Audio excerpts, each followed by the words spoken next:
सुप्रभात बच्चों।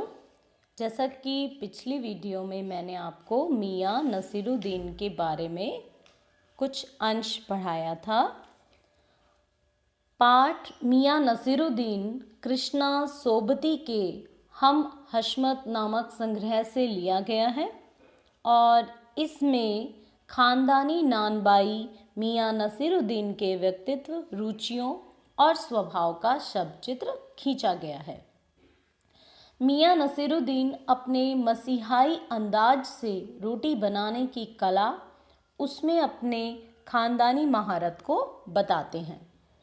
वे ऐसे करते हैं जो अपने पेशे को कला का दर्जा मानता है और करके सीखना उत्तम मानते हैं। बच्चों, इस पाठ में बताया गया है कि जो मियाँ नसीरुद्दीन हैं वो रोटी बनाने की कला में बहुत ही निपुण थे और उन्हें 56 प्रकार की रोटियां बनानी आती थी। तो इसी पाठ को आगे शुरू करते हैं। इस पाठ में लेखिका बताती हैं कि एक बार दोपहर में जामा मस्जिद के आड़े पड़े मटिया महल के गढ़ैया मोहल्ले की ओर निकल पड़े। अचानक से लेखिका ने आटा पटकने की आवाज़ सुनी तो लेखिका ने सोचा कि शायद सेवइयां बनाई जा रही हैं, लेकिन आसपास पता करने पर यह पता चला कि ये मियाँ नसीरुद्दीन की दुकान है। जैसा कि बच्चों आपको चित्र में दिखाया गया है कि ये मियाँ नसीरुद्दीन की दुकान है जिसमें नीचे ये भट्टी जली हुई है और मियाँ नसीरुद्दीन इसमें रोटी पका रहे हैं और साथ में लेखिका भी खड़ी है इस चित्र में। तो बच्चों, इसी पाठ को हम आगे शुरू करते हैं। मियाँ नसीरुद्दीन पाठ। लेखिका कहती हैं कि जब उन्हें पता चलता है कि ये दुकान मियाँ नसीरुद्दीन की है और वे 56 प्रकार की रोटियां बनाने में निपुण हैं, तो लेखिका से रहा नहीं गया और वो इसकी पूछताछ करने के लिए नसीरुद्दीन की दुकान में चली जाती हैं। अंदर जाकर क्या देखती हैं कि नसीरुद्दीन चारपाई पर बैठे हुए बीड़ी का मज़ा ले रहे हैं और जब वो बीड़ी पी रहे हैं तो अब लेखिका जो है उनके बारे में ये भी बताती है कि मौसम की मार से उनका जो चेहरा है वो पका हुआ है। आँखों में काइयाँ, भोलापन और परेशानी पर मजे हुए कारीगर के तेवर हैं, यानी उनके माथे पर मजे हुए कारीगर, मतलब ऐसे कारीगर उनका जो माथा है इस प्रकार दिखाई दे रहा है कि जैसे वो अपने रोटी बनाने की कला में बहुत ही निपुण है। तब लेखिका कहती हैं कि हमें ग्राहक समझा उन्होंने। मियाँ नसीरुद्दीन को लगा कि मेरी दुकान पर कोई ग्राहक आया है और उन्होंने उनसे पूछ लिया कि फरमाइए, मतलब क्या चाहिए आपको, बताइए। तब लेखिका ने कहा कि हमें आपसे एक सवाल पूछना था, अगर आपके पास वक्त हो तो। तब मियाँ नसीरुद्दीन ने कहा कि निकाल लेंगे वक्त तो, थोड़ा पूछिए क्या पूछना है। और फिर लेखिका ने पूछा, लेकिन फिर से उन्होंने मियाँ नसीरुद्दीन ने लेखिका से पूछा कि क्या कोई आप पत्रकार तो नहीं हैं, क्योंकि अखबार पढ़ने वाले और अखबार बनाने वाले हमारी नज़र में तो दोनों ही निठल्ले हैं। जो मियाँ नसीरुद्दीन हैं वो अखबार पढ़ने वालों को और अखबार बनाने वालों दोनों को निठल्ला समझते हैं। वो सोचते हैं ये दोनों खाली हैं, इसलिए अखबार बनाने वाला खाली रहता है, इसलिए कहीं ना कहीं की खबर अखबार में छाप देता है और निठल्ले लोग ही उन खबरों को पढ़ते रहते हैं। अब लेखिका कहती हैं कि नहीं, ऐसा नहीं है, हम तो कामकाजी आदमी हैं, लेकिन हम आपसे एक सवाल पूछना चाहते हैं। हमारा सवाल ये है कि आपने इतने प्रकार की रोटियां बनाना कहाँ से सीखा। अब मियाँ नसीरुद्दीन ने आंखें फेरी और उन्हें कहा, क्या मतलब। एक बात बताइए, अब मियाँ नसीरुद्दीन को इस बात से थोड़ी सी चिढ़ सी हुई कि ये पूछ रही है कि आपने रोटी बनाना कहाँ से सीखा। तो वो जवाब देते हुए क्या बोलते हैं कि रोटी सीखने के लिए क्या मैं नगीना साज के पास जाऊँगा। नगीना साज मतलब जो नगीना लगाते हैं अंगूठी में या किसी चीज़ में भी। क्या मैं आईना साज के पास जाऊँगा जो शीशा बनाते हैं। क्या मैं मीना साज के पास जाऊँगा, या मैं रफूगर के पास जाऊँगा, या तेली तंबोली के पास जाऊँगा जो मुझे ये सब चीज़ें सिखाएंगे। वो बड़े चिढ़कर उन्हें बोलते हैं कि ये तो हमारा खानदानी पेशा है, कि मेरे जो वालिद थे, मेरे जो पिताजी थे, उनसे मैंने इसे सीखा है और मेरे पिताजी ने मेरे दादाजी से सीखा है। तो वो ये बताते हैं कि ये जो काम है रोटी बनाने का, ये हमारा पुराना कार्य है जो मेरे दादा ने मेरे पिताजी को और मेरे पिताजी ने मुझे सिखाया है।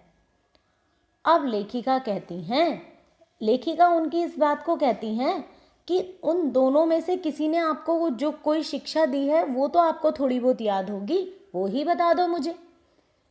अब मियाँ नसीरुद्दीन कहते हैं कि मियाँ नसीरुद्दीन चिढ़ते हुए उन्हें बोलते हैं, नसीहत मतलब शिक्षा। कैसी शिक्षा? नसीहतों से कोई काम नहीं आता, बल्कि हर कार्य को करके सीखा जाता है। वो लेखिका को ये जवाब देते हैं।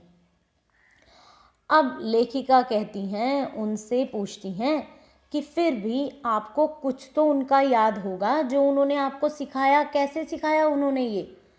तब मियाँ नसीरुद्दीन कहते हैं कि एक उदाहरण देता हूँ मैं आपको, और बड़े ही अंदाज में उन्हें कहते हैं कि जब बच्चा उस्ताद के यहाँ पढ़ने बैठता है, उस्ताद मतलब गुरु, कि जब बच्चा उस्ताद के यहाँ पढ़ने बैठता है तो उस्ताद उस बच्चे से कहता है कि अ ब, तो बच्चा भी साथ में अ और ब बोलता है। इस पाठ में बच्चों एक शब्द आया है अलीफ। ये अरबी भाषा का शब्द है जिसे हम लोग अ पढ़ते हैं, बे, ब। ये सब चीज़ें जैसे जैसे गुरु दोहराता है वैसे वैसे बच्चा उन चीज़ों को दोहराता है, और इसके बाद जो गुरु है वो ज़ोर से उस बच्चे के सिर पर हाथ धर देता है, और जो बच्चा है वो धीरे धीरे उत्थान की ओर बढ़ने लगता है। समझे साहेब? अब ये बात मियाँ नसीरुद्दीन लेखिका को बोलते हैं, कहते हैं कि एक तो पढ़ाई ऐसी, और दूसरी, इतने में बात को काटते हुए उनकी नज़र एक साहिब पर पड़ती है और वो उसे आवाज़ मारते हैं और क्या कहते हैं, भाई मीर साहिब सुबह ना आना हुआ, क्यों? मतलब आप सुबह से क्यों नहीं आए? मीर साहिब ने सिर हिलाया और बोले कि अभी लौट के आपको सब बताते हैं। इतने में लेखिका उनसे पूछती हैं, आप दूसरी पढ़ाई के बारे में भी कुछ बता रहे थे, वो बताइए। अब मियाँ नसीरुद्दीन कहते हैं कि दूसरी पढ़ाई होती है मदरसे में, कि बच्चे को जब मदरसे में भेजा जाता है, मदरसा मतलब पाठशाला, मदरसे में भेजा जाता है तो ना तो वो कच्ची में बैठता है ना पक्की में बैठता है। ना कच्ची में मतलब ना तो नर्सरी पढ़ता है, ना केजी पढ़ता है, ना दूसरी कक्षा में बैठता है, सीधा तीसरी कक्षा में उसको बैठा दिया जाता है। लेकिन हम ये पूछना चाहते हैं कि उन तीनों जमातों का क्या हुआ? जमातों मतलब कक्षा। उन तीनों कक्षा का क्या हुआ? उन तीनों क्लासों का क्या हुआ जिनमें उसे नहीं बैठाया गया और सीधा तीसरी में बैठा दिया गया? अब लेखिका समझ जाती हैं कि मियाँ नसीरुद्दीन जो हैं अपनी बात का निचोड़ तो निकालेंगे,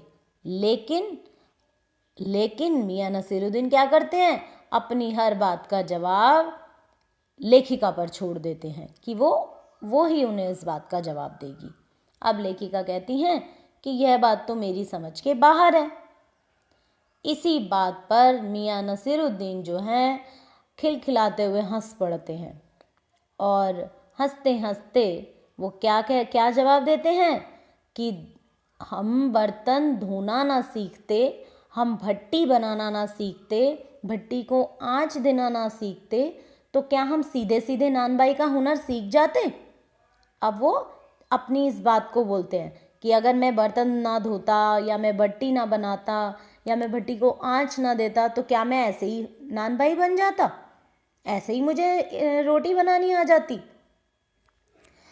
मियाँ नसीरुद्दीन हमारी और कुछ ऐसे देखा मियाँ नसीरुद्दीन ने कि उन्हें हमसे जवाब पाना हो, फिर बड़े ही मज़े अंदाज में कहा, कहने का मतलब साहिब यह है कि तालीम की तालीम भी बड़ी चीज़ होती है। इसमें मियाँ नसीरुद्दीन क्या कह रहे हैं, तालीम की तालीम, एक शब्द 2 बार आया है। पहले तालीम का अर्थ यहाँ पर है प्रशिक्षण और दूसरे तालीम का अर्थ यहाँ पर है शिक्षण। मतलब प्रशिक्षण से ही शिक्षण, मतलब प्रशिक्षण में शिक्षण का बहुत अधिक महत्व होता है कि कुछ भी चीज़ को सीखने में सीखने वाला बहुत अहमियत रखता है। तो ये चीज़ वो उन्हें बताते हैं। तब लेखिका कहती हैं, हाँ साहिब आप ठीक फरमा रहे हैं। अब मियाँ नसीरुद्दीन जोश में आ गए कि अगर हमने ये खोमचा न लगाया होता तो क्या हम यहाँ बैठे होते।